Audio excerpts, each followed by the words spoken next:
Hello foodie fan, this is Tanvir from regular cooking BD. আজ আমরা নিয়ে এসেছি ফুল পাক্ষণ পিঠা রেসিপি। এই পিঠা আরেক নাম নকশি পিঠা। তো আমরা এটাকে একটু স্পেশালভাবে তৈরি করব, যাতে এটা খেতে খুবই নরম ও মচমচে হবে। এটি আপনারা তৈরি করে সাথে সাথেই খেতে পারবেন। নরম ও মচমচে পাক্কন পিঠা বা নকশিকাঁথা পিঠা বানানোর জন্য পুরো ভিডিওটি দেখতে থাকুন। So let's go my kitchen and cook.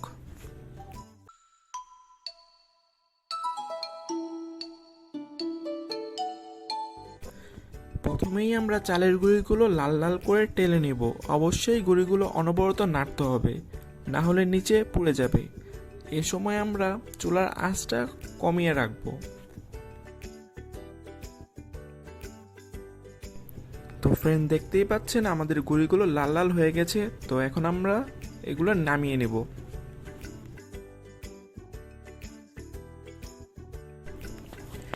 এখানে মুগ ডাল ও মুসুরির ডাল দুটি একসাথে 150 গ্রামের মতো নিয়ে হালকা একটু লবণ দিয়ে তা সিদ্ধ করে নেব এবং তা ব্লান্ডার করে ফেটে নেব। এখন ব্লান্ডারে ফেটে নেওয়া ডালগুলি গুঁড়িতে দিয়ে নেব এবং তা ভালো করে মিক্সড করে নেব।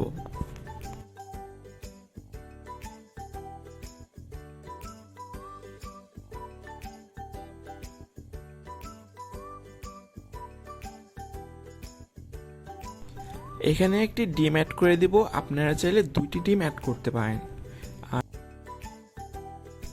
আর এখানে ডিম ও ডালটাই পিঠাটাকে নরম ও মচমচে করবে। এরপর হাত দিয়ে খুব ভালোভাবে মথে সফট ডো তৈরি করব। প্রায় 7 থেকে 8 মিনিট সময় নিয়ে এটি মথে নিতে হবে, কারণ ভালোভাবে মথে না নিলে পিঠাগুলো শক্ত হয়ে যাবে।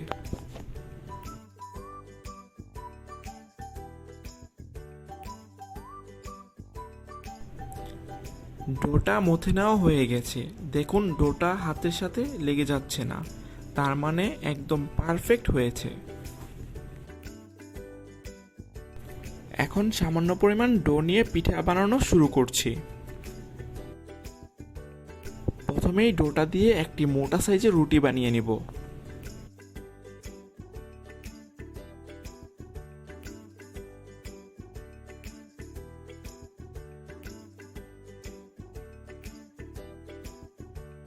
রুটির পুরুত্ব 1/2 ইঞ্চির কিছুটা কম হবে।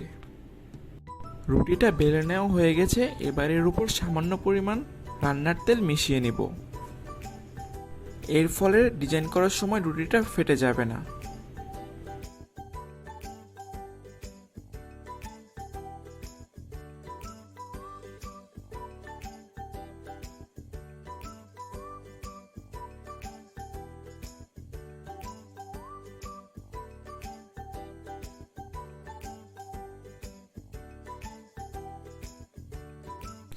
যেভাবে ইচ্ছে আপনারা রুটিটাকে ডিজাইন করে নিতে পারেন।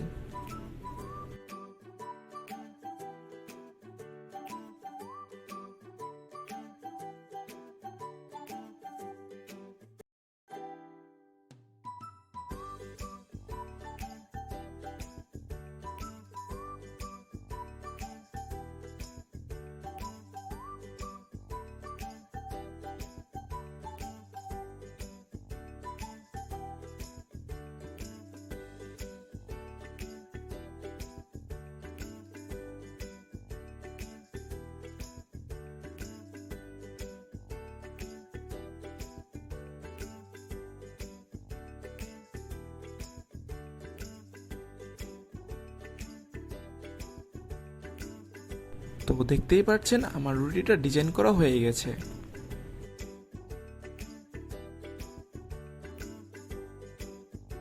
এখন আমরা গুড়ের শিরাটা তৈরি করে নেব। তবে খেয়াল রাখতে হবে যাতে ভালো মানের গুড় হয়।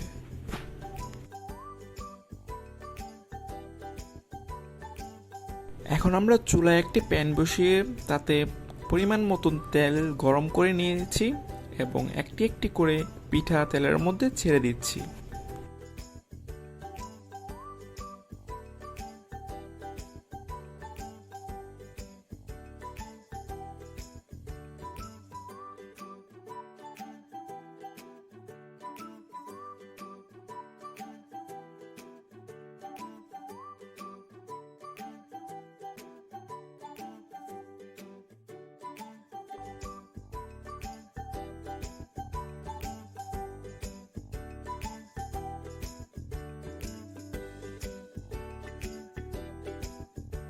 পিঠাটি যখন বাদামি কালার চলে আসবে তখন তা নামিয়ে নিব এবং গরম থাকা অবস্থায় তা গুড়ের শিরায় দিয়ে দেব।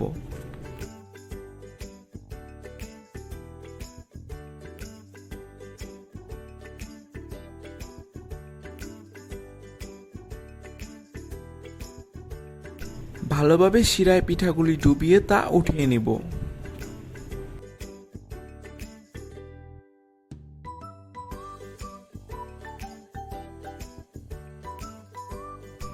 আর এভাবেই সবগুলো পিঠা রেডি করে নেব।